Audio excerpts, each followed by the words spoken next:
దేవుడు మన జీవితంలో మనం చేసేటువంటి ప్రయాణంలో ప్రతి ఘట్టంలో దేవుడు జోక్యం చేసుకుంటాడు. నువ్వు నమ్మినా నమ్మకపోయినా ఇది నిజం.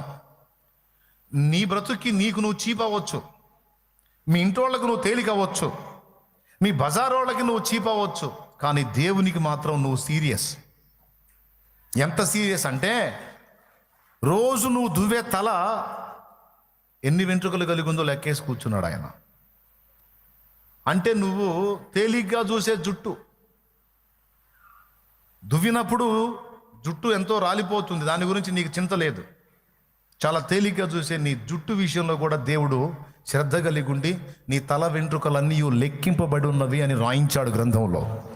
బ్రదర్, ఒక మాట, నీ తలలో ఉన్న వెంట్రుకలు ఇన్నిసార్లు దువ్వావు కదా, ఇప్పుడు లెక్కేసావా అని నిన్ను అడిగితే నీకు సౌండ్ ఉండేది, ఎందుకంటే లెక్కేయలేదు. అంత పని ఎవరు పెట్టుకోరు, అది పనికి మళ్ళీ పని నీ ఫీలింగ్.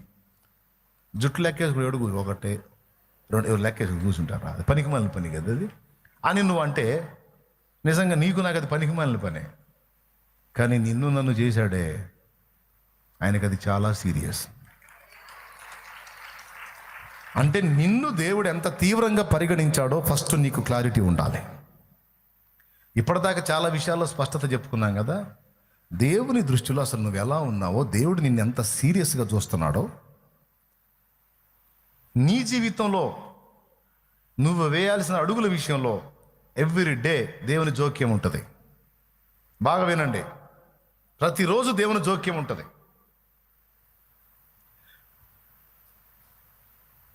లేదు, కొన్ని కీలకమైన మలుపుల్లో, కొన్ని కీలకమైన ఘట్టాల్లోనైనా సరే దేవుడు ఎంటర్ అవుతాడు.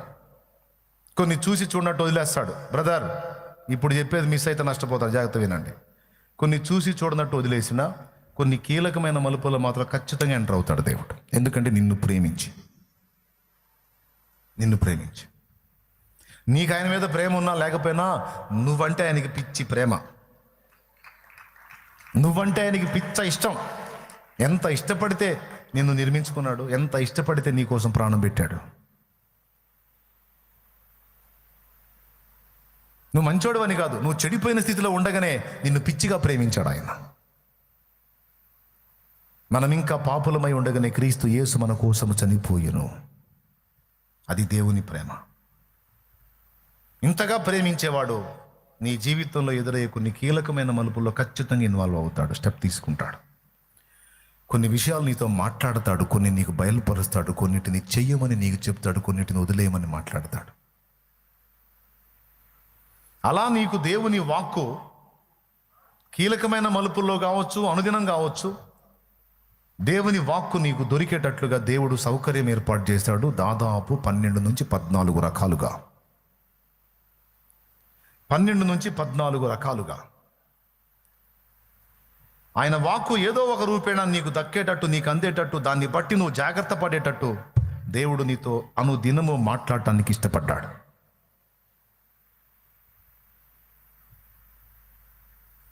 మనం నిర్లక్ష్యం చేస్తాం, కానీ మనం ఆయనకు అందుబాటులోకి పోతే ఎవ్రీ డే ఆయన మనతో మాట్లాడడానికి ఆశపడుతున్నాడు.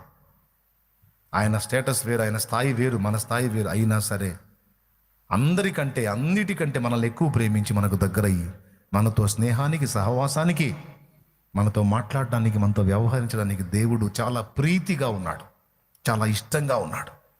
ఇది వాస్తవం. అందుకోసం ఆయన వాక్కు ఒకే పద్ధతిలో నీకు దొరకకుండా రకరకాల పద్ధతిలో నీకు దొరికేటట్టు చేశాడు. స్వప్నం ద్వారా నీతో మాట్లాడతాడు, దర్శనం ద్వారా నీతో మాట్లాడతాడు, ప్రవచన వాక్కు ద్వారా నీతో మాట్లాడతాడు, గ్రంథమును ధ్యానించుట ద్వారా నీతో మాట్లాడతాడు, దైవజనుని ఉపదేశం ద్వారా నీతో మాట్లాడతాడు, పరిస్థితుల ద్వారా నీతో మాట్లాడతాడు, స్వరము ద్వారా నీతో మాట్లాడతాడు. కొన్ని ప్రత్యేకమైన ఘట్టాలలో కొన్ని కార్యములు చేయటం ద్వారా దేవుడు తన స్వరాన్ని నీకు వినిపించాడు. ఇతర వ్యక్తుల ద్వారా నీతో మాట్లాడతాడు. ఎటు ప్రక్క అవకాశం ఉంటే ఆ ప్రక్క నుంచి దేవుడు నువ్వు ఆయన స్వరం వినే చెవి కలిగి ఉంటే ఆయన నీతో మాట్లాడడానికి ఇష్టపడ్డాడు. బైబిల్ నువ్వు చదువుతున్నప్పుడు, బైబిల్ ధ్యానిస్తున్నప్పుడు, బైబిల్ ఓపెన్ చేసినప్పుడు, ఆఖరికి వినే చెవి నీకుంటే ఎక్కడో దూరంగా బాకాలో వాక్యం వస్తా నువ్వు ఎప్పుడైతే చెవి అడ్డు పెడతావో నీకు సంబంధించిన మాట వచ్చిపోద్ది అందులో.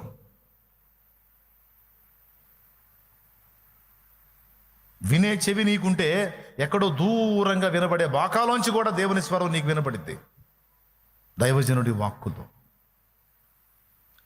ఈ సౌకర్యం ఎందుకు ఏర్పాటు చేశాడంటే నీ ఎడల ఆయనకున్న ప్రణాళిక నెరవేర్చి నిన్ను శాశ్వత శోభాతిశయముగా, తరతరములకు ఆశీర్వాదకరణంగా, అనేక జనములకు దీవెనకరంగా ఇహపర ఆశీర్వాదములు నీవు బడయునట్లు, అంటే స్వతంత్రించుకున్నట్లు దేవుడు నీ ఎడల దృష్టి నిలిపి ఉన్నాడు, శ్రద్ధ కలిగి ఉన్నాడు, ఇష్టము కలిగి ఉన్నాడు. ఇది వాస్తవం. అయితే దరిద్రం ఏందో చెప్పనా, దరిద్రం ఏందో చెప్పనా, దేవుడు ఇంత మక్కువ కలిగి, ఇంత ఇష్టం కలిగి, ఇంత శ్రద్ధ కలిగి నీకు అందుబాటులోకి వచ్చి నానా విధములుగా నీతో మాట్లాడి నిన్ను ఒక పొజిషన్లో నిలపడానికి ఆయన కోరుకుంటే, దరిద్రం ఏంటంటే ఆయన స్వరమును, ఆయన వాక్కును నిర్లక్ష్యం చేయటం. ఇది మానవ తప్పిదం. ఇప్పటిదాకా పునాది చెప్పాను నేను, అసలు ఇన్ని ఎందుకు జరుగుతున్నాయి అన్నీ చెప్పేశాను. ఇప్పుడు మన వైఫల్యం చెప్తున్నాను నేను, మన బుద్ధిహీనత. దేవుడు అనుకున్నాయని మన ఎడల జరిగించడానికి ఆశపడ్డాడు, జీవితంలోకి ఎంటర్ అయ్యాడు, ఆయనే అన్ని కలిపి రప్పిస్తున్నాడు, జరిగిస్తున్నాడు. అయితే కొన్ని మనం చేతులారా చేసుకునే బుద్ధిహీనమైన పనుల వల్ల దేవుడు మన ద్వారా మనలో జరిగించాలనుకున్న కార్యాలకు అవి అడ్డంకులుగా మనమే తెచ్చి పెట్టుకుంటామని మీరు ఎప్పుడైనా ఆలోచించారా? విశ్రాంతిలో ఉండు, సమస్తం దేవుడే చూసుకుంటున్నాడు, సమస్తం దేవుడే నెరవేరుస్తున్నాడు. అయితే ఎప్పుడు అంటే ఆయన చెప్పిన వాటిని బ్యాలెన్స్ చేసుకొని అప్పుడు విశ్రాంతిలో ఉండు. నువ్వు ఒక్కటే చూసుకో, నాన్న చెప్పినట్టు నేను జాగ్రత్త పడుతున్నానా, నాన్న చెప్పిన పద్ధతిలో, చెప్పిన చిత్తములో నేను ఉన్నానా, దాన్ని దాటి వెళ్తే దెబ్బతింటా. అందులో నేను ప్రయాణం చేసినంత వరకు, ఆ చిత్తములో నేను ఉన్నంత వరకు ఇక నేను హాయిగా తరరే అనుకోవచ్చు, నువ్వు కూడా అనుకోవచ్చు. అది దాటి వెళ్తే నువ్వు ఇబ్బంది పడతావు. కానీ ఏం చేద్దాం, మనలో ఉన్న మూర్ఖత, దుష్ట స్వభావం శరీరంలో ఉంది కదా, అది చేస్తుంది. ఈరోజు దాన్ని గురించి మీ దృష్టికి తేవాలని నేను ప్రేరేపించబడ్డాను పరిశుద్ధాత్మ ద్వారా. దేవునికి మహిమ కలుగును గాక. మీకు ఎగ్జాంపుల్గా ఒక పర్సన్ చూపిస్తాను బైబిల్లో. సౌలు. ఇశ్రాయేలీయులు మాకు రాజు కావాలని కోరుకున్నప్పుడు, వినండిగా, ఒకసారి పక్కన వాళ్ళు చూడండి, చిన్నగా వెళ్తుంటారు,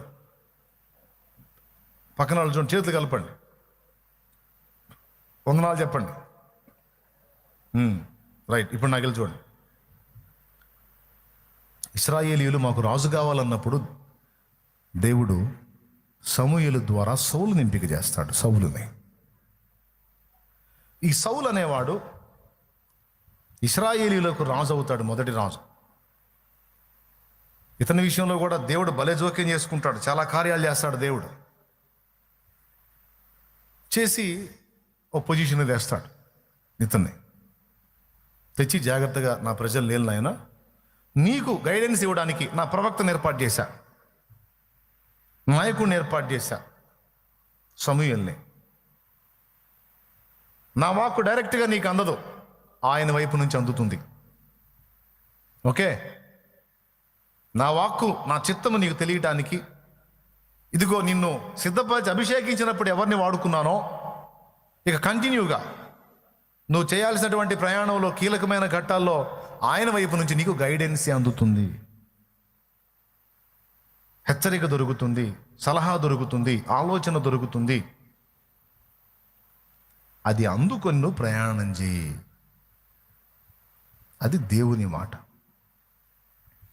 ఆరంభం బాగుంది, ఆరంభం సూపరం, ప్రతిదానికి ఆయనే. దైవజనుడా, నేను తగిన వాడిని కాదు, యోగ్యత లేదు అని సామానులో దాక్కున్నాడు. పోయి ఉండటానికి ఇశ్రాయేలు అందరి మీద అడుగెత్తున్నాడు. అంటే ఇశ్రాయేలు 6 అడుగులైతే సౌలు అనేవాడు 7 అడుగులు ఉన్నాడు.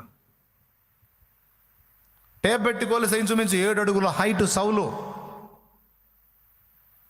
6 అడుగులే ఎత్తు అనుకుంటే 7 అందరికాడికి నిలబడ్డాడంటే జనంలో ఎత్తు కనపడతాడు, అడుగు కనపడతాడు. అడుగు ఎత్తున్నోడు అందరికంటే పోయి సామానులో దాక్కున్నాడు, నేను తగను అని. బా, ఎంత దీనత్వం! సమూయేలు పట్టుకొస్తాడు. దేవుడు కోరుకున్నాడు, రారా నాయన, నువ్వు ఇశ్రాయేల్ని ఏలాలి, నువ్వు రాజువి అని అందరి ముందు ఆయన ప్రతిష్ఠ చేసి అభిషేకించి రాజ్యాంగ రచన కూడా చేసి పరిపాలన విధానాన్ని రాసి అప్పచెప్పి ఈ పద్ధతిలో నువ్వు వెళ్ళాలి నాన్న అని చెప్పాడు. ఎవరు? సమూయేలు. సమూయేలుకి ఎవరు చెప్పారు? పెద్దగా. అసలు ఆయన ఏమనుకున్నాడంటే, పెద్ద ఆయన పైన ఇశ్రాయేలు జనాంగం మీద శాశ్వత కాలము ఇతని వంశమునే రాజులుగా నియమిద్దాము అనుకున్నాడు. అది ఉద్దేశం. నాకేం తెలుసు, దేవుడే చెప్పాడు. పర్మనెంట్గా నిన్ను రాజుని చేసేద్దాం, తర్వాత నీ బిడ్డని, తర్వాత వాడి బిడ్డని, తర్వాత వాడి బిడ్డని, అట్లా టోటల్గా ఇశ్రాయేల్ జనాంగం మొత్తానికి నీ వంశమునే రాజులుగా ఫిక్స్ చేశాననేది దేవుని ఆలోచన. దేవుడు ఏమనుకున్నాడో, దేవుని ఉద్దేశం ఏంటో, దేవుని ఆలోచన ఏంటో పసిగట్టలా, గుర్తించలా, పట్టించుకోవాలా.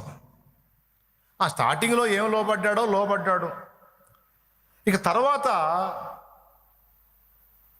ఆ నడిపింపుని నిర్లక్ష్యం చేశాడు. దట్ ఈజ్ దరిద్రం.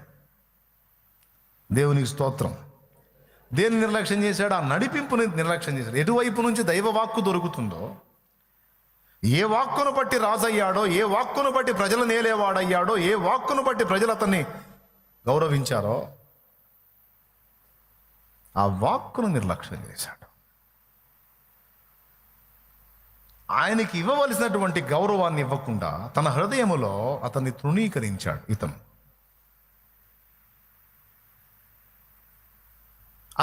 ఇతని దగ్గర ఉన్న దరిద్రపు లక్షణం నేను చెప్పనా? సౌలు దగ్గర ఉన్న దరిద్రపు లక్షణం, విననోడు అసలు నేను వినను అనడు. విననోడు అసలు నేను విననండి, మీరేదో చెబుతా ఉంటారు, నేను వినను అనడు. గొడవ ఉండదు. విన్నట్టుగా, చేసేటట్టుగా, నెరవేర్చేటట్టుగా చెవిస్తాడు. వాని ఫీలింగ్ చూస్తే అబ్బా బిడ్డ ఎంత లోబడతాడో, చెప్పేది చెప్పినట్టు చేస్తాడు, అంత వినమ్రుడు, అంత విధేయుడు అన్నట్టు పిక్చర్ ఇస్తాడు. కానీ ఆయన ఒకటి చెబితే ఈయన ఒకటి చేస్తాడు. ఆయన వచ్చి నెత్తి నోరేసి కొట్టుకుంటాడు. నేనేం చెప్పాను, నువ్వేం చేసావు, ఏందిరా ఈ కర్మ నీకు? నెత్తికి నోరేసి కొట్టుకొని మళ్ళీ పోయి ఏడిసి ఇతని కోసం ప్రార్థన చేస్తాడు. ఈ దరిద్రుడు, ప్రభా తెలిచావు, క్షమించు నాయనా అని మళ్ళీ వేడుకోవటం. ఈ తంతంతా మీరు సౌలు లైఫ్లో చూడొచ్చు, సమూయేలు జీవితంలో చూడొచ్చు. అసలు దైవస్వరం దొరకటమే ఒక ధన్యత అయితే, అది ఏ వైపు నుంచి నీకు ఏర్పరచబడిందో దాన్ని నిర్లక్ష్యం చేయటం ఎంత దరిద్రం అంటే, ఆరంభం ఒక ఆనందకరమైన ఆరంభము, ముగింపు ఒక విషాదాంతం. ఆరంభం గొప్ప విజయం. సౌలు రాజుగా ప్రతిష్ఠింపబడ్డ తర్వాత మొట్టమొదట చేసిన యుద్ధం సూపర్ సక్సెస్, ఘన విజయం. తర్వాత అన్ని వైఫల్యాలే. దేవుడు ఏదో అనుకుంటే ఏదో అయిపోయింది. చివరికి ఆస్థానం దావీదుకు దక్కింది. దేవునికి స్తోత్రం కలుగును గాక. ఎందుకు? దావీదు వినటమే కాదు, విన్నదాన్ని చొప్పున చేయటానికి త్వరపడతాడు. సౌలు అట్ట కాదు, వింటాడు, చెయ్యడు. దీనివల్ల ఏం జరిగిందంటే, జనులను ఏలాల్సినోడు జనులకు దాసోహమయ్యాడు. ధైర్యంగా నిలబడి అందరినీ ధైర్యపరచాల్సినోడు భయం గుప్పెట్లో బ్రతికాడు. రాసుకో. నంబర్ 1, ఏలాల్సినోడు దాసుడుగా మారాడు. నంబర్ 2, ధైర్యమును నింపాల్సినోడు పిరిగి పందగా మారాడు. దేవుని దగ్గర విచారణ చేయాల్సినోడు కర్ణ పిశాచిని ఆశ్రయించాల్సి వచ్చింది.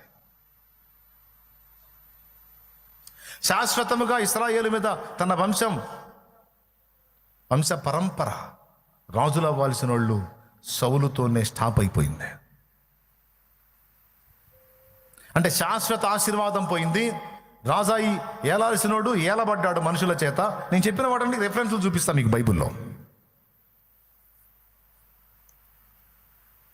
రాజుకు జనులు జడవాలా, లేకపోతే రాజే జనులకు జడుస్తాడా?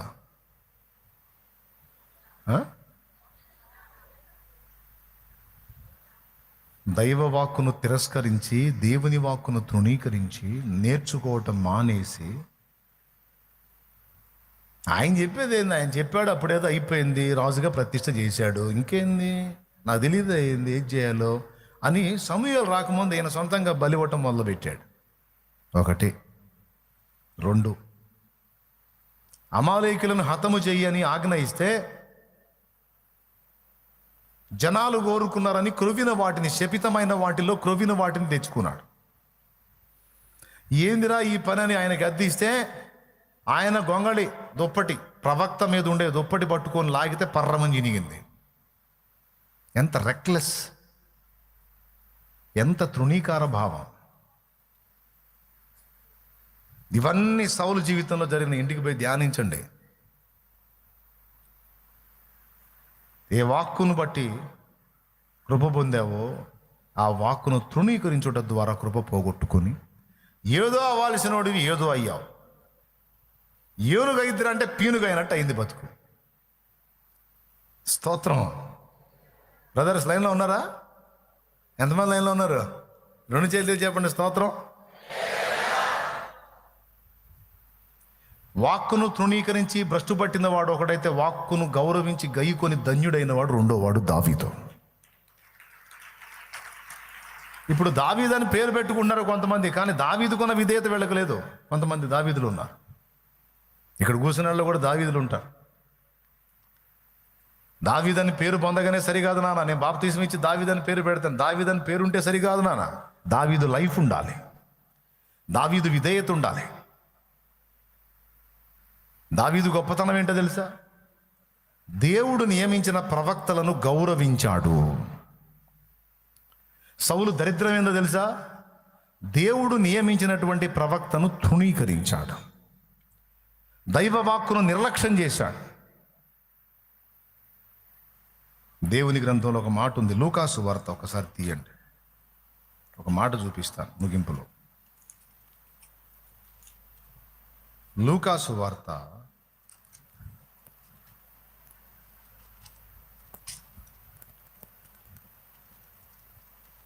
12వ అధ్యాయము 47వ వచనం చూడండి. ఆయన తన యజమానుని చిత్తమెరిగియుండియు సిద్ధపడక అతని చిత్తము చొప్పున జరిగింపక ఉండు దాసునికి అనేకమైన దెబ్బలు తగులును. అండర్లైన్ చేసుకోండి అమ్మా, మీకైనా నాకైనా. తన యజమానుని చిత్తం ఎరిగి ఉండియు సిద్ధపడక అతని చిత్తము చొప్పున జరిగింపక ఉండు దాసునికి అనేకమైన దెబ్బలు తగులును. మనకు తగిలే దెబ్బలు అనుభవాల కోసం మాత్రమే కాదు, దుష్టత్వాన్ని దుళ్ళగొట్టడానికి అని చెప్పే కదా. ఆ దుష్టత్వం ఏంటంటే చిత్తమును తిరస్కరించుట, తృణీకరించుట. ఇట్లాంటి పైత్యం పోవాలనుకో దెబ్బలు తప్పవు. సౌలు దరిద్రం అయితే ఒక పక్క పచ్చడి కింద తంతన్నా సరే సిగ్గురాల. దావీదుకైతే ఒక్కటే దెబ్బ లైన్లోకి వచ్చాడు. దావీదు లైఫ్ని అబ్జర్వ్ చేయండి మీరు, ఒక్కటే దెబ్బ లైన్లోకి వచ్చాడు. సౌలుని దారి పొడుగుతా తన్నినా సరే లోబడలా. దేవుడు కృపనివ్వటం, మళ్ళా ఛాన్స్ ఇవ్వటం, తృణీకరించటం. చివరికి ఏ గతి పట్టాడంటే తన కత్తి మీద తనే పడి ప్రాణం వదిలే పరిస్థితికి వచ్చాడు. అంటే తనను తాను చంపుకునే పరిస్థితి, ఆ ఓటమి భరించలేక. ఎలాగైనా దైవజనులు, విశ్వాసులు, సేవకులు, పరిచారకులు అందరూ దావీదులు ఉన్నారా మీలో? దావీదు లాంటి విధేయత ఉందో లేదో పరిశీలించుకోండి. పేరుకు దావీదుగా ఉండి లోపల సౌలు ఉండకూడదు. సౌలు ఉంటే దండాలు పెట్టుకుంటే బతకాల్సి వచ్చింది లోపల. వెలుపట దావీదే, లోపట కూడా దావీదు ఉంటే దావీదు ఎక్కడ కూడా ప్రజలకు దాసోహమైనట్టు లేదు, కానీ ప్రజలందరినీ చేతపట్టి దేవునికి దాసుల్ని చేశాడు. అంత పొదుపుగా కొట్టాల్సిన అవసరమే లేదులే. చాలా జాగ్రత్తగా, చాలా పొదుపుగా కొట్టారు.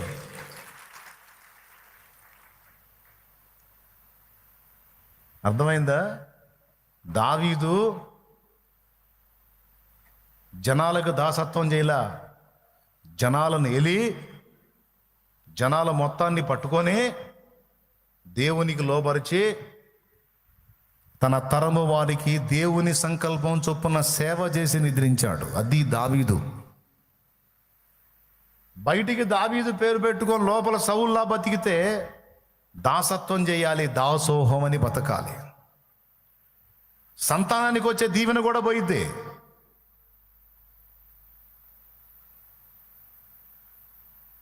ఆ బ్లెస్సింగ్ పోయిద్ది.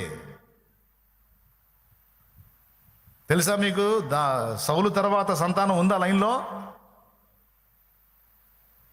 యోనాతాను కూడా దావీదుతోనే ఇదైపోయాడు. ఎవరు లేరు రాజు అవ్వటానికి. చివరికి ఏ పరిస్థితి వచ్చిందంటే సౌలు తర్వాత రాజైన దావీదు దగ్గర సౌలు మనవడు భుక్తి వెతుక్కోవాల్సి వచ్చింది. భుక్తి. వాస్తవంగా దావీదు వాళ్ళ పనివాడు. వాళ్ళ తాత దగ్గర దావీదు పనివాడు సౌలు దగ్గర.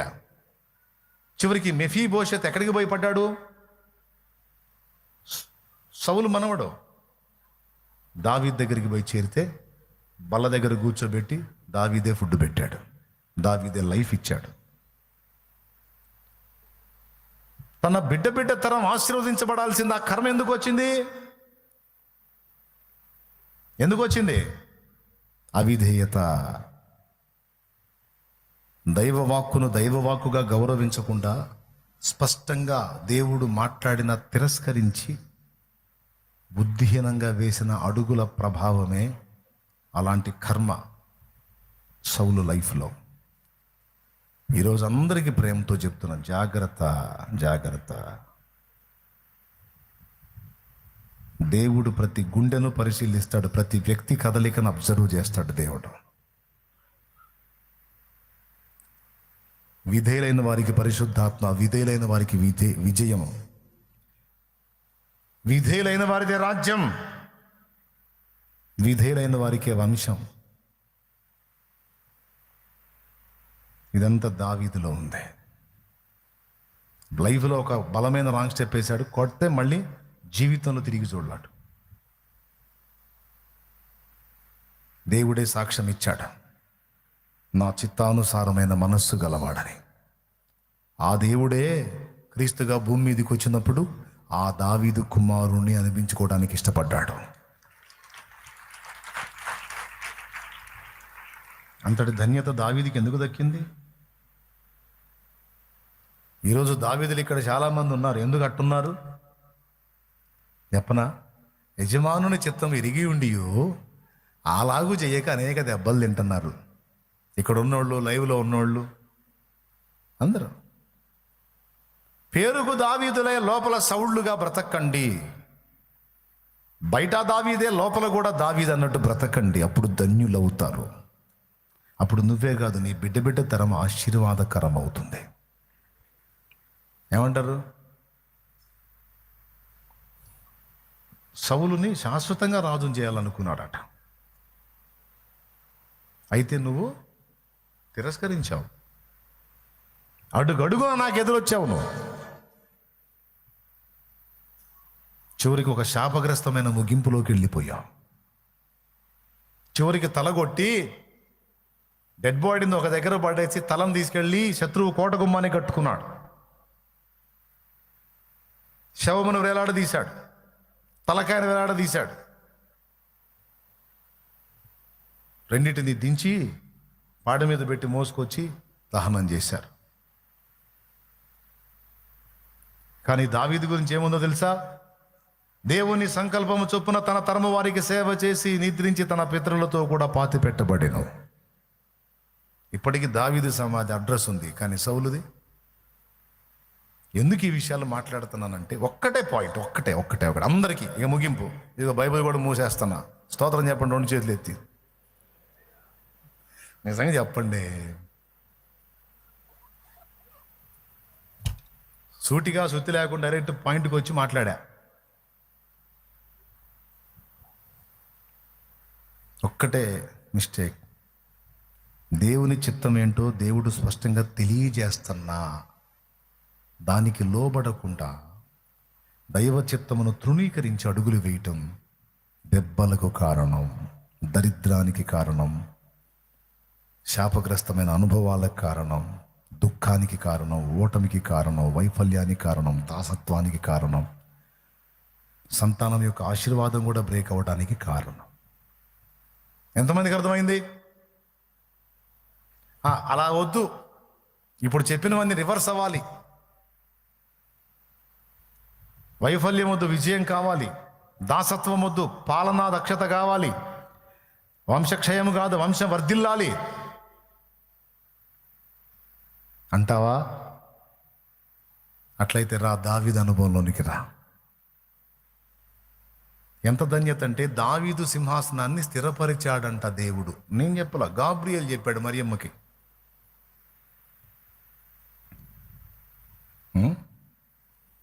నేను పురుషుని ఎరుగునదానని ఇది ఎలాగూ జరుగును అన్నది గాబ్రియల్తో.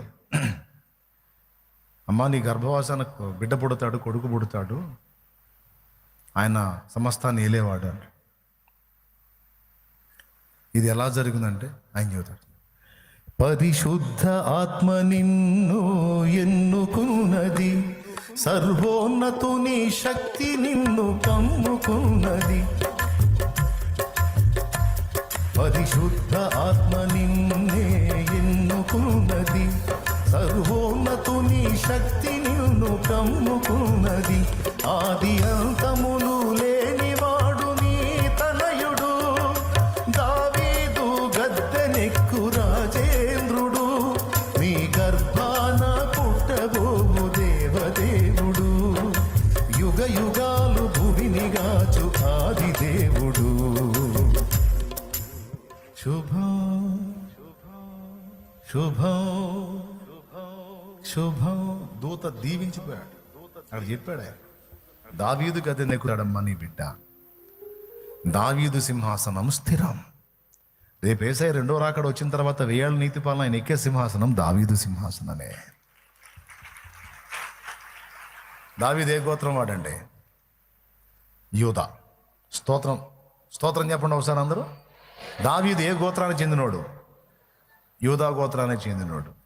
ఇప్పుడు అక్కడ ఉన్న ఇశ్రాయేలీయుల్ని ఇశ్రాయేలీలు అంటున్నారా, యూదులు అంటున్నారా? అదేంది? దానెటు పోయాడు, బెన్యామీన్ ఎటు పోయాడు, ఎఫ్రాయిము, మనష్షే అర్ధగోత్రాలు ఎటు పోయినాయి, రూబేన్ ఎటు పోయాడు, షిమ్యోన్ ఎటు పోయాడు, ఇస్సాకార్ ఎటు పోయాడు, జబూలున్ ఎటు పోయాడు, నఫ్తాలి ఎటు పోయాడు, గాదు ఎటు పోయాడు? ఏయి ఈ గోత్రాల పేర్లు వెయ్యి. వీళ్ళందరూ కలిసి ఇశ్రాయేలీలు, కానీ అందరినీ కట్టకట్టి యూదులు అంటున్నారు ఏంది? అన్ని గోత్రాలు మరుగైపోయి యూదా గోత్రం హైలైట్ అయింది. ఆ యూదా గోత్రంలోంచి వచ్చిన రాజు ఎవరు? సౌలేమో బెన్యామీను గోత్రీకుడు, యూదా గోత్రపు రాజు దావీదు. దావీదు ఇప్పుడు అక్కడ ఉన్న వాళ్ళ యూదులు యూదులు యూదులు అంటున్నాం. యూదులు అంటే వాళ్ళ గోత్రాలు వేరు ఉంటాయి, కానీ అందరినీ కట్టగట్టి యూదులు. చూడండి, ఒక్క యూదా ఎంత హైలైట్ అయ్యాడు. యూదా గోత్రం, యేసయ్య కూడా యూదా. వదిలే, పాటలు అయిపోతున్నాయి ఏమండి? ఆయన ఎంత కృప పొందాడు దావీదు. కారణం విధేయత. ముక్కు మీద వేలుంచి, దావీదు నువ్వే ఆ మనుషుడు అంటే,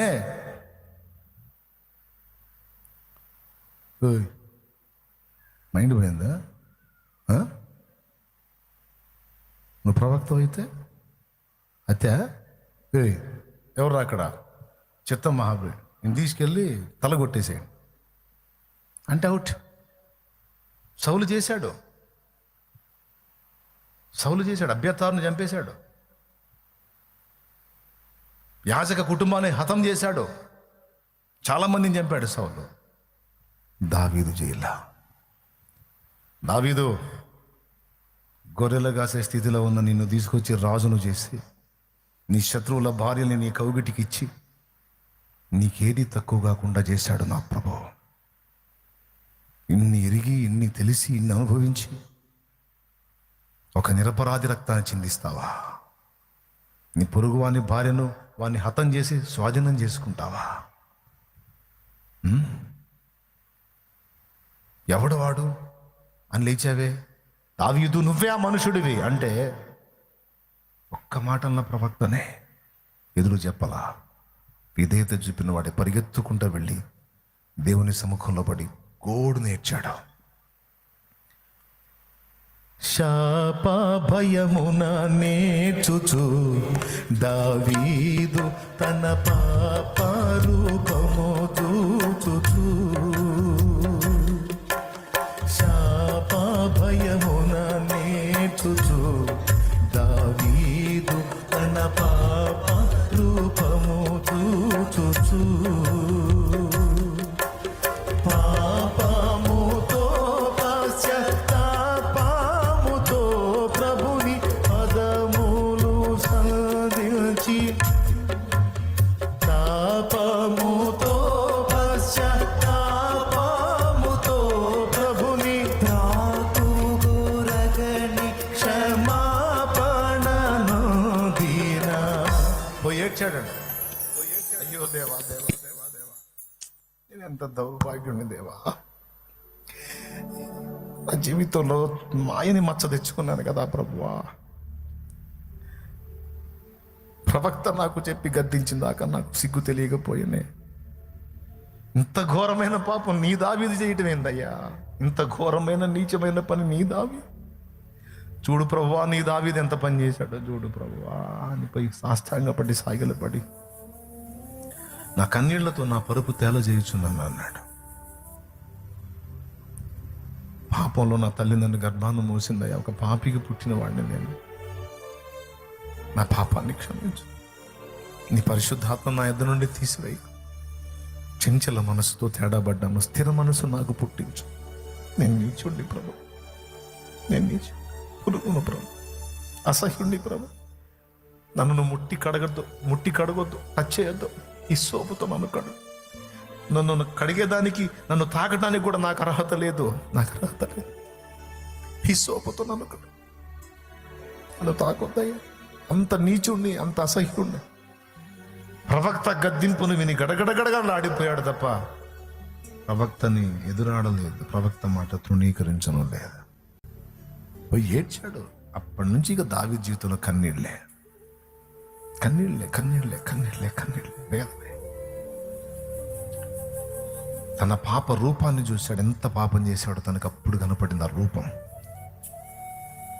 నువ్వు ఇలా చేశావు కదా, నీకు ఈ గతి పట్టిద్దని దైవజను నోట వాక్కు వచ్చినప్పుడు గడగడగడలాడిపోతూ శాప భయమున నేర్చుచు దావీదు తన పాప రూపము చూచుచు తాపముతో పశ్చాత్తాపముతో ప్రభుని వేడినప్పుడు దేవుడు కనికరపడ్డాడు. అయిందేదో అయిపోయింది, నేను అన్నమాట జరగాల్సిందే, కానీ కృపనిస్తాను పో.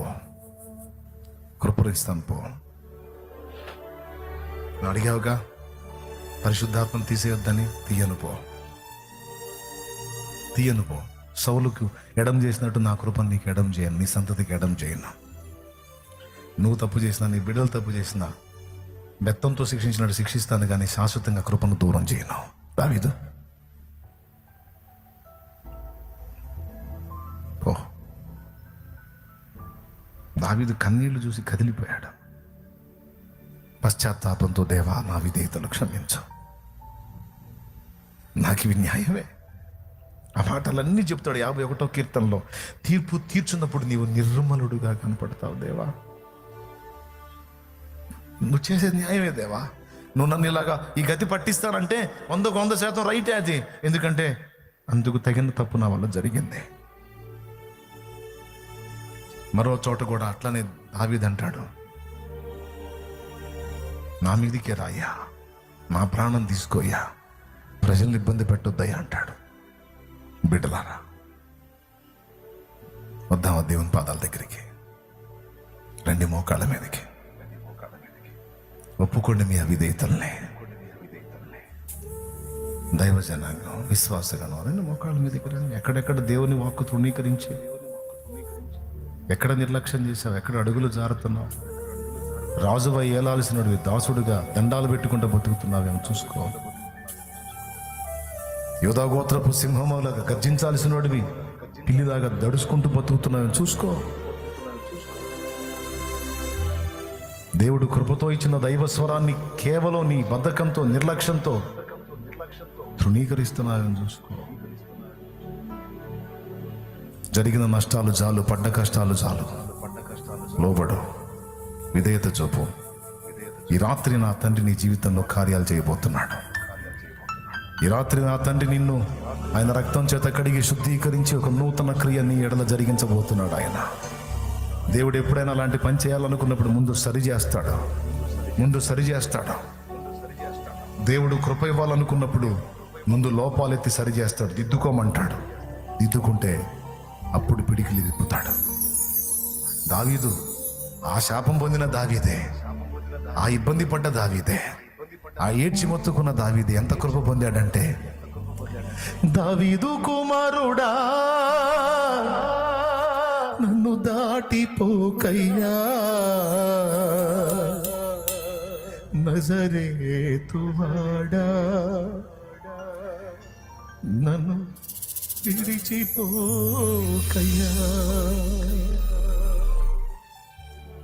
దావీదు కుమారుణ్ణి నేనని చెప్పుకున్నాడు, ఇష్టపడ్డాడు. ఎందుకు తెలుసు? దావీదు గొప్పతనం ఏంటంటే ఒప్పుకోవటం, పశ్చాత్తాపడటం, దిద్దుకోవటం, సరి చేసుకోవటం, మళ్ళా బ్యాలెన్స్ అవటం, దేవుని చిత్తాన్ని గుర్తించి అడుగులేయటం, దేవుని సంకల్పం ఏదో తెలుసుకొని ఆ సంకల్ప ప్రకారం తన తరము వారికి సేవ చేయడానికి తను అప్పగించుకోవటం. ఈ రాత్రి నీ జన్మ వెనక దేవునికి ఉన్న ఉద్దేశం, ప్రణాళిక ఏంటి? దేవుడు నీ జీవితంలో ఏ కార్యం చేయడానికి సంకల్పించాడు? దేవుడు నీతో ఏం మాట్లాడాడు, నువ్వేం చేస్తున్నావు?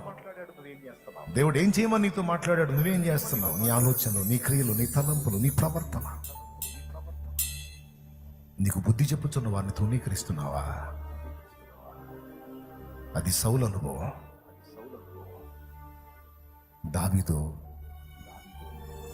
దావీదును గద్దించినటువంటి దైవజనుణ్ణి నాతాను ప్రవక్తను ఒక్క మాట లేదు. దేవుని పాదాలు పట్టుకుని ఏడవటం మొదలు పెట్టాడు. హెబ్రీ పత్రిక 1వ అధ్యాయము 14వ వచనం. అది వీరందరూ రక్షణను స్వాస్థ్యము పొందబో వారికి పరిచారము చేయుటకై పంపబడిన సేవకులైన ఆత్మలు కారా? అంటే దేవదూతలు మన కోసం పరిచారం చేయుటకై దేవుడు ఏర్పరిచినటువంటి ఆత్మలు, సేవకులైన ఆత్మ. ఎవరికి సేవకులు? రక్షణయను స్వాస్థ్యము పొందబోవు మనకందరికీ. అందుకే నేను సర్వెంట్స్ అన్నాను. దేవునికి సర్వెంట్స్, మనకు కూడా సర్వెంట్స్. ఇప్పుడు టాప్ 1లో దేవుడు, టాప్ 2లో మనం ఉన్నాం కాబట్టి మన సంగతి కొంచెం ఆలోచిస్తున్నాం. మనం దేవునిలోనికి రాకముందు, యేసయ్య మన జీవితాల్లోకి రాకముందు, ఆయన మన మనోనేత్రాలు వెలిగించక ముందు మనం మనుషులకైతే పుట్టాము, మనుషులకైతే బ్రతుకుతున్నాం, కాస్త కూస్తో మనస్సాక్షితో జీవించాం. కానీ అన్ని విషయాల్లో మనకి క్లారిటీ లేదు. సమాజంలో ఉన్నాం, కష్టపడ్డాం, తిన్నాం, జీవించాం, మనుగడ సాగించాం. కానీ అన్ని విషయాల్లో మనకు క్లారిటీ లేదు. అందులో మొట్టమొదటిది, అసలు నేననేవాడిని ఉనికిలోకి ఎందుకు వచ్చాను? నేననే దాన్ని ఈ భూమి మీద ఎందుకు పుట్టాను? నా జన్మ వెనక, నా సృష్టి వెనక కర్త ఎవరు? తల్లిదండ్రులేనా? అట్లయితే వాళ్ళని చేసింది ఎవరు? నా జన్మ వెనక ఎవరి ఉద్దేశం ఉంది, ఎవరి ప్రణాళిక ఉంది, నా సృష్టికర్త ఎవరు అని మొట్టమొదటి ప్రశ్న. సృష్టికర్తను గూర్చిన స్పష్టత ఒకటి. రెండవది, ఆ సృష్టికర్త మనల్ని ఎందుకు ఉనికిలోకి తెచ్చాడు, మన జన్మ వెనక ఆయనకున్న ఆలోచన ఏంటి, ఉద్దేశం ఏంటి అనే విషయంలో స్పష్టత. 2. ఇకపోతే 3వది, భూమి మీద నేను శాశ్వత కాలం ఉంటల్లా, కొన్ని సంవత్సరాలే నా మనుగడ. మొత్తం టోటల్గా 100 ఏళ్ళు బతికితే మొత్తం రోజులన్నీ కూడా 36,500 రోజులు. మానిటర్ చూసుకోయా. 100 ఏళ్ళు నిండా బతికితే మొత్తం రోజులన్నీ కూడా 36,500 రోజులు. ఇది సంవత్సరానికి 365 కాడికి లెక్కేస్తే, అంటే పట్టుమని ఒక 50,000 రోజులు కూడా నా మనుగడ ఈ భూమి మీద సాగట్ల. నేను చెప్పిన 36,500 రోజులు 100 ఏళ్ళు బతికితే ఇప్పుడు అంత సీన్ లేదు. 60-70కే కథ క్లైమాక్స్కి వస్తుంది. దేవునికి స్తోత్రం, హల్లెలూయా. మహా అయితే 70. అది 90వ కీర్తనలో మోషే చెప్పేశాడు, నరుని ఆయుష్కాలం 70, అధిక బలం ఉంటే 80 అన్నాడు. కాబట్టి 70 లేక 80. ఈ 70-80కి మళ్ళీ లెక్కేసుకుంటే మొత్తం కలిపి కూడా ఒక 25,000 రోజులు కూడా రావట్లా. ఒక 25,000 రోజులు కూడా రావట్లా. టోటల్గా మన జీవితం అంతా కూడా ఏ రోగం లేకుండా, ఏ ప్రమాదాలు జరగకుండా, ఏ తెగుళ్ళు రాకుండా, ఆ మధ్యప్రాచ్యంలో జరుగుతున్న యుద్ధాల్లాగా బాంబులు ఏమైనా ఎత్తిన పడకుండా, ఏ ఇబ్బంది లేకుండా కరెక్ట్గా బతికితే 70 సంవత్సరాలు బతికితే 70 × 360 లేదా 65 ఈజీకోల్ చేసుకో, అంతే. అంతమించి లేవు. ఇంత చిన్న జీవితం నాకెందుకు ఇవ్వబడింది? నంబర్ 1, సృష్టికర్త ఎవరు? నంబర్ 2, నన్ను ఎందుకు చేశాడు? నంబర్ 3, నా లైఫ్ ఏంటి ఇంత చిన్నది? ఓకే, అంటే దీనికి ఒక ముగింపు ఉంది. మరణానంతరం నా పరిస్థితి ఏంటి? మరణంతోనే నాకు ముగింపా? ఆ తర్వాత కూడా ఏమన్నా ఉందా అనే విషయంలో క్లారిటీ లేదు, స్పష్టత లేదు. అసలు దాని గురించి నా ఆలోచనే లేదు. సత్యనాగ సంగతి మనకెందుకు, బతికున్నప్పుడు ఎవరైతే చూడక అని. మరణానంతర పరిస్థితి ఏంటంటే, అయ్యా బతికే దుర్భరంగా ఉంది, సత్య సంగతి ఆలోచించా, ముందు ఈ బతుకులో సంగతి చూడు అంటారు. దాన్ని హాస్యం చేసి దాటిపోతారు. మ్యాటర్ ఏమో సీరియస్, కానీ దాన్ని జోక్ చేస్తారు. ఎవడన్నా చచ్చిపోయాడు అనుకో, శ్మశాన వాటికి తీసుకెళ్ళినప్పుడు అప్పుడు ప్రతి ఒక్కడి నోట వైరాగ్యం ఉట్టి పడుతుంటుంది.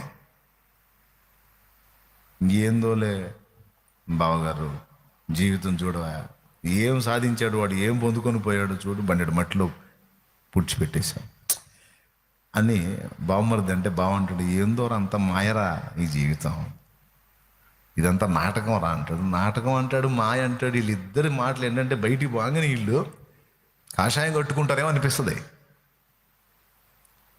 ఏమండి, సన్యాసత్వం పుచ్చుకొని ఇంక అరణ్యాల్లోకి పోయి తపస్సులో నిమగ్నమైపోతారేమో అనిపిస్తుంది. ఏముండదు, బయటికి బాగానే మళ్ళా వేరే వారాలు మాట్లాడతారు. దాన్ని శ్మశాన వైరాగ్యం అంటారు. శ్మశానంలో మాత్రమే ఆ విరక్తి, ఆ వైరాగ్యం, ఆ మాటలు, ఆ డైలాగులు. అవతలి పోగానే ఇది మాయా అన్నాడు, నాటకం అన్నాడు, మళ్ళీ అందులోనే పడి కొట్టుకుంటా ఉంటాడు. సరే, క్లారిటీ లేదు. 4 సంగతులు చెప్పాను. మొదటిది మీరు చెప్తారు ఇప్పుడు, అసలు నన్ను సృష్టించింది ఎవరు? 2, ఎందుకు సృష్టించాడు? రైట్. 3, నాకింత చిన్న జీవితం ఎందుకు ఇవ్వబడింది? నా జీవితం ఎందుకు ఇంత చిన్నగా ఉంది? 4, దీని ముగింపు తర్వాత పరిస్థితి ఏంటి? ఓకే, ఇవి మనిషిగా పుట్టిన ప్రతి ఒక్కడు వేసుకోవాల్సిన ప్రశ్నలు. జంతు వేసుకోదు, ఎందుకంటే దానికి వివేకం లేదు. మన మనుషులం, ఉచ్చనీచాలు తెలుసు, జ్ఞాన విచక్షణ తెలుసు, న్యాయ విచక్షణ తెలుసు, మనస్సాక్షి ఉంది, అన్నీ తెలుసు.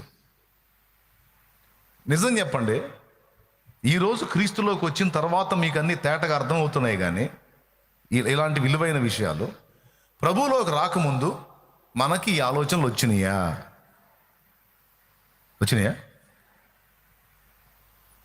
రాలా. ఎందుకని రాలా? అంత ప్రశాంతత మనకి యాడ్ ఏడిసింది. 5 ఏళ్ళు రాగానే బడిలో చేర్చారు. ఇక తీసుకొని రాసి రుద్ది అక్కడే జరిగిపోయింది. అవునా? ఇక అక్కడి నుంచి మొదలు పెడితే పలక బలపం అక్కడ పడితే 5 నుంచి మొదలు పెడితే 20 ఏళ్ళు చదువు కంప్లీట్ అయ్యి అప్పుడు ఒక జాబు, ఒక లైఫ్ అనేది అక్కడ స్టార్ట్ అయింది. దాదాపు 20 సంవత్సరాల కష్టం మనం నేర్చుకున్న విద్య. ఈ 20 ఏళ్ళు ఈ లోకాన్ని చదవనే సరిపోయింది. ఇంకా ఆ లోకం సంగతే అంత ఖాళీ ఆడిచ్చారు మనకి. స్తోత్రం ఉందా? ఒకవేళ ఖాళీ ఉన్నా దాన్ని ఏదో వేరే విధంగా టైంపాస్ చేశాను తప్ప మనం ముందు చెప్పుకున్న 4 ప్రశ్నలకు మాత్రం తావివ్వలా. నేను చెప్పింది ఎంతమంది క్లియర్గా అర్థమవుతుందండి? బాగా వినండి, చెబుతాను. మంచి విలువైన విషయాలు చెప్పి ప్రార్థన చేస్తాను నేను.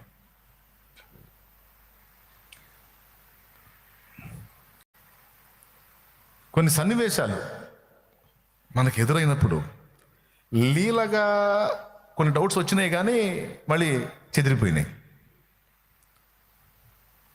మన బంధువుల్లోనే ఎవరైనా పోయినప్పుడు ఆ క్లైమేట్, అక్కడ వాళ్ళందరూ దుఃఖపడటం, ఆ పరిసరాలు, ఆ పర్యావరణం అదంతా చూసినప్పుడు, లేదా మనకంటే చిన్నోడో మన తోటోడో ఎవడన్నా అయిపోయినప్పుడు, వీడు ఇంకా కనపడ్డగా నాకు లైఫ్లో ఏంది ఇప్పుడు వీడిపోయాడు, నా బతికేంది అనే ప్రశ్న వచ్చింది. కానీ మళ్ళీ మనం ఎట్ట చెప్పుకున్నాం తెలుసా? వాడంటే ఏదో జాగ్రత్త లేకుండా పోయాడు, మనం జాగ్రత్తగా ఉంటున్నాం, మనం బాము. అమ్మాయి అంటే జాగ్రత్త తక్కువగా వ్యవహరించిందే, అసలు అట్టు ఉండొచ్చా?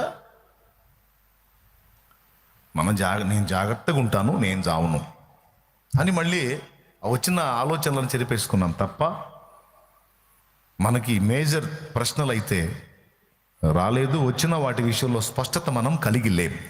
అలాగని జంతువులం కాదు, మనుషులం. కానీ దేవుడు ఆయన మహాకృపతో ఒకానొక ఘట్టంలో మనల్ని దర్శించాడు. మనకు రాలేదు, కానీ లోకంలో అసలు ఎవరికీ రాలేదు అనుకోవద్దు. లోకంలో అన్ని మతాల్లో ఉన్నటువంటి వ్యక్తులు, కొంతమంది మంచి మనస్సాక్షి కలిగిన వాళ్ళకి ఈ ప్రశ్నలు వచ్చినాయి, దైవం ద్వారానే వచ్చినాయి. వాళ్ళు కూడా జీవితంలోని పరిస్థితులు అవన్నీ కూడా చూసి, గౌతమ బుద్ధుడి గురించి మీకు ఎంతమందికి తెలుసు? వాస్తవంగా ఆయన ఒక రాజు, చివరికి భిక్షువుగా మారాడు. తెలుసు కదా మీకు. సామ్రాట్ అశోక్ గురించి మీకు ఎంతమందికి తెలుసు? కళింగ యుద్ధంలో దాదాపు 1,00,000 మంది, కళింగ యుద్ధంలో దాదాపు 1,00,000 మందిని హతం చేసి, మరో 2 లక్షలకు పైగా క్షతగాత్రులను చూసి, క్షతగాత్రులు అంటే తెలుసా? అవయవాలు తెగి పడినటువంటి వాళ్ళు, కాళ్ళు చేతులు తెగి పడిపోయినటువంటి వాళ్ళని చూసి ఆయన విరక్తి చెంది, ఇంతమంది ప్రాణాలు బలిగొని, ఇంతమంది ఆడపిల్లల కన్నీళ్లు, కన్నతల్లుల గర్భశోకాలు మూటగట్టుకొని నేను సాధించి సచ్చేదేంటి? ఆయన కూడా బౌద్ధత్వంలోకి షిఫ్ట్ అయిపోయి ఆ తర్వాత కొన్ని కార్యాలు చేస్తాడు. ఇట్లాగా కొంతమంది కొన్ని పరిస్థితులు చూసి సమాజంలో వాళ్ళు విరక్తి చెంది వైరాగ్యంలోకి వెళ్ళిపోయి దైవాన్వేషణ చేశారు. అసలు నేనెవరిని, ఎందుకు ఉనికిలోకి వచ్చాను, నా జన్మ వెనక సృష్టికర్త ఉద్దేశం ఏంటి, అసలు సృష్టికర్త ఎవరు అనే న్యాయమైన ప్రశ్నలు వాళ్ళకు వచ్చినాయి. వాళ్ళు అన్వేషించారు. వాళ్ళకి దేవుడు అనుగ్రహించినటువంటి ఆ జ్ఞానం చొప్పున, ప్రత్యక్షత చొప్పున కొన్ని విషయాలు వాళ్ళు శిష్యులకు బోధించడం, తర్వాత వాళ్ళు ఇంకొకళ్ళకి అట్లాగా శ్రవణ జ్ఞానం అంటారు. వినుట ద్వారా ఫస్ట్ జ్ఞానం పాస్ అయింది ఒకరి నుంచి ఒకరికి. ఫస్ట్ ఒక గురువు ఉంటాడు, వాడు ఈ అన్వేషణ జరిగించి శిష్యుడికి చెప్తాడు. ఆ శిష్యుడు తర్వాత గురువు అవుతాడు, తర్వాత తనకు వచ్చే శిష్యుడికి అతను బోధిస్తాడు. అలాగే ఒకరి నుంచి ఒకరికి ఈ దైవిక జ్ఞానం అనేది, లేదా ఈ బ్రతుకును కూర్చున్న జ్ఞానం అనేది అట్లా ఒకరి నుంచి ఒకరికి పాస్ అయింది. ఇప్పుడు అవన్నీ గ్రంథస్థం చేయబడ్డాయి. ఇప్పుడు నాగరికత పెరిగింది. అప్పట్లో తాళపత్రాలు, తర్వాత రకరకాలు, ఇప్పుడైతే పేపర్లలో చక్కగా ప్రింట్ చేసి మరి బుక్స్ ఇస్తున్నారు. అప్పటి జ్ఞానం సరే. ఇప్పటికీ సమాజంలో మనుషులు మీరు చూడండి, ఇప్పటికి కూడా అన్యుల్ని మరి గమనిస్తే, అన్యుల్ని 100లో ఏ 3 4 నేను చెప్పినట్టు దైవాన్వేషణలో ఉంటారు, సత్యాన్వేషణలో ఉంటారు తప్ప దాదాపు 97 మంది ఇందాక నేను చెప్పిన బతికే బతుకుతుంటారు. పుట్టాం కాబట్టి బతకాలి, సంపాదించాలి, తినాలి, జీవితాన్ని అనుభవించాలి, సావాలి. ఇదే గొడవ. ఇక రెండో ఆలోచనే రానివట్ల. నేను అంటున్నాను, జీవితం అంతా అదేనా? లేకపోతే ఖచ్చితంగా ముందు చెప్పుకున్న ప్రశ్నలు వేసుకోవాలా? ప్రశ్నలు వేయాలా లేదా? ఖచ్చితంగా క్లారిటీ తీసుకోవాలి. సరే, వాళ్ళకంటే మనోనేత్రాలు వెలిగింపబడలేదు. అవిశ్వాసులైన వారి మనోనేత్రాలకు యుగ సంబంధమైన దేవత గుడ్డితనము కలుగు చేసినందున అన్నీ ఆలోచించగలుగుతారు, కానీ నేను చెప్పిన ఈ 4 ప్రశ్నల దగ్గరికి వచ్చేటప్పటికి మైండ్లో ఉన్న లాజిక్ స్విచ్ ఆఫ్ అయిపోతుంది. Switch off up. అన్నీ ఆలోచిస్తారు, అన్ని పనులు చక్కబెడతారు, పెద్ద పెద్ద పనులు చేస్తారు, కానీ దైవాన్వేషణ, జన్మ కారణం, మరణానంతర జీవితం అనే కీలకమైన ప్రశ్నలకి సమాధానాలు వెతుక్కుని దాని గురించి ఆలోచించే వాళ్ళు 100లో 3-4 ఉన్నారు తప్ప 96 లేక 97 మంది ఉన్న జీవితాన్ని అనుభవించి సద్దామన్న ఆలోచనలోనే బతుకుతున్నారు. ఇది ఎంతమంది ఒప్పుకుంటారు? కరెక్టేనన్నా అన్నోళ్ళు ఎంతమంది ఒప్పుకుంటారు? చేతులు ఎత్తండి. ఇది వాస్తవేనన్నా అన్నోళ్ళు చేతులు ఎత్తండి. థ్యాంక్ యూ, మీరు మంచిగా స్పందించారు. అలానే స్పందిస్తూ ఉండండి. ముందే ఆన్లైన్ ప్రేయర్, దేవుడి దయ వల్ల మనకి నిద్ర కూడా రాకుండా ఆవిరి కొడుతుంది కాబట్టి అదొక నిజంగా దేవుని గొప్ప కార్యమే అనుకోవాలి. అట్లా కాకుండా చల్లగాలి దోలినట్టయితే ఖచ్చితంగా మనం మత్తులమయ్యే అవకాశం ఉంది. ఇప్పుడు పొరపాటును కూడా మత్తురా, పక్కన ఎవరైనా తగిలితే చిరాకు పుడుతుంది కదా. మంచిదే, సమస్తము సమకూడి మనకు మేలుకే జరుగుతాయి. స్తోత్రం, హల్లెలూయా. జాగ్రత్తగా వినండి. ఇప్పుడు క్రీస్తులోకి వచ్చిన తర్వాత, దేవుడు మన జీవితాల్లో జోక్యం చేసుకున్న తర్వాత మనకి మిగిలినవన్నిటికంటే కూడా ఈ 4 మేజర్ అయినాయి. ఇక మిగిలిన అన్ని విషయాలు, ఈ భూమి మీద మనం పుట్టాము, సంపాదించాలి, బతకాలి, తినాలి, త్రాగాలి, సంతోషించాలి, అంతా మైనర్ పాయింట్స్ అయిపోయినాయి. ముందు నేను చెప్పిన 4 ప్రశ్నలే మేజర్ అయినాయి. నేనెవరిని? నన్ను ఉనికిలోకి తెచ్చిన వాడెవరు? ఎందుకు నన్ను ఉనికిలోకి తెచ్చాడు? నా జన్మ వెనక ఆయనకున్న ప్రణాళిక ఏంటి? ఉద్దేశం ఏంటి? మరణానంతరం నేను వెళ్ళి ఎక్కడ నిలబడతాను? నా ఫ్యూచర్ ఏంటి? అనేవి ఏవైతే మేజర్ ప్రశ్నలు ఉన్నాయో అవి 4 ఇప్పుడు మన కేంద్ర బిందువులు. ఒరిజినల్గా ఒకడు తిరిగి జన్మించిన క్రైస్తవుడు అయితే, నిజంగా పరిశుద్ధాత్మ చేత సంధించబడిన వాడైతే ఈ 4 మీదనే దృష్టి పెట్టుకొని మనుగడ సాగిస్తాడు. ఇక మిగతావన్నీ కూడా వీటి తర్వాతే. ఏమిటా 4? మళ్ళీ చెప్పండి, ఇప్పుడు మీరు చెప్పండి. నంబర్ 1, నేను అనేవాడిని ఉనికిలోకి ఎందుకు వచ్చాను? నా సృష్టికర్త ఎవరు? నంబర్ 2, ఎందుకు చేశాడు నన్ను? నంబర్ 3, సరే చేస్తే చేశాడు, ఇంత చిన్న జీవితం ఎందుకు ఇచ్చాడు? ఇంతటితో ముగింప, తర్వాత ఏమన్నా ఉందా? 3, ఇంత చిన్న జీవితం ఎందుకు ఇచ్చాడు? 4వది, మరణానంతర జీవిత రహస్యం ఏంటి? ఈ 4. ఇప్పుడు క్రీస్తు యేసునందు ఉన్న మనందరి మనోనేత్రాలు వెలిగించబడ్డందున, ఒకవేళ మీలో ఇక్కడ కూర్చున్న వాళ్ళలో ఇంకా ఎవరికైనా ఈ టైప్ ఆఫ్ ఆలోచన రాకపోతే వాళ్ళు ఇంకా వెలిగించబడలా. క్లియర్గా దేవునికి స్తోత్రం. వచ్చిందా నీకు? అవే కేంద్ర బిందువులుగా పెట్టుకొని ప్రయాణం సాగిస్తున్నావా? బ్రతుకుతున్నావా? సూపర్, వెలిగింది. మనోనేత్రాలు వెలిగించబడ్డాయి. నా మట్టుకైతే నేను అదే, నా నడక అదే జరుగుతుంది. మరి మీ సంగతి ఏమో మీరే ఆలోచించుకోండి. ఓకేనా? మేము కూడా అంతే బతుకుతున్నాలంటే ఆనందం.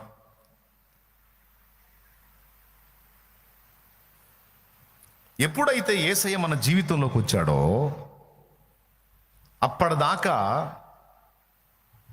పిచ్చి గీతల్లాగా గలివిలి గజిబిజిగా ఉన్న మన బ్రతుకులో స్పష్టత అనేది స్టార్ట్ అయింది. క్లారిటీ, స్పష్టత అనేది యేసయ్య మన జీవితంలోకి అడుగుపెట్టినప్పుడు స్టార్ట్ అయింది. అప్పటిదాకా వివేక శూన్యమైనటువంటి మృగములాగా బ్రతుకుతున్న మన బ్రతుక్కి ఒక క్లారిటీ అనేది యేసయ్య ఇచ్చాడు.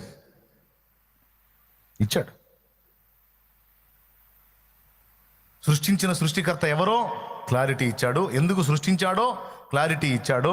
ఎందుకు చిన్న జీవితం, తర్వాత ఉన్న జీవితం ఏంటో క్లారిటీ ఇచ్చాడు. మరణానంతరం జరగబోతున్నటువంటి తంతంతటిని గురించి కూడా మనకు బహు స్పష్టతనిచ్చాడు. మరణానంతరం మనం ఎదుర్కోబోతున్న పరిస్థితుల విషయంలో మనం ఎలా బ్యాలెన్స్ చేసుకోవాలో అది కూడా మన క్లారిటీ ఇచ్చాడు. ఇక అక్కడి నుంచి యేసయ్యలోకి వచ్చిన తర్వాత అప్పటిదాకా కన్ఫ్యూజ్లో బతికిన మన బ్రతుకులు మారిపోయి ఇప్పుడు ప్రతిదీ కూడా ఒక స్పష్టంగా ఆలోచించటం, స్టెప్ తీసుకోవటం అనేది మనం సాధన చేస్తూ వస్తున్నాం. కాబట్టి వివేక శూన్యములకు మృగములు అనే డైలాగ్ ఇప్పుడు మనకు వర్తించదు. నేను చెప్పినటువంటి విషయాలు ఎవరైతే థింక్ చేయలేదో వాళ్ళు ఆ కోవలోకి వచ్చేటట్లుగా లేఖనం చెప్తుంది, నేనుగా.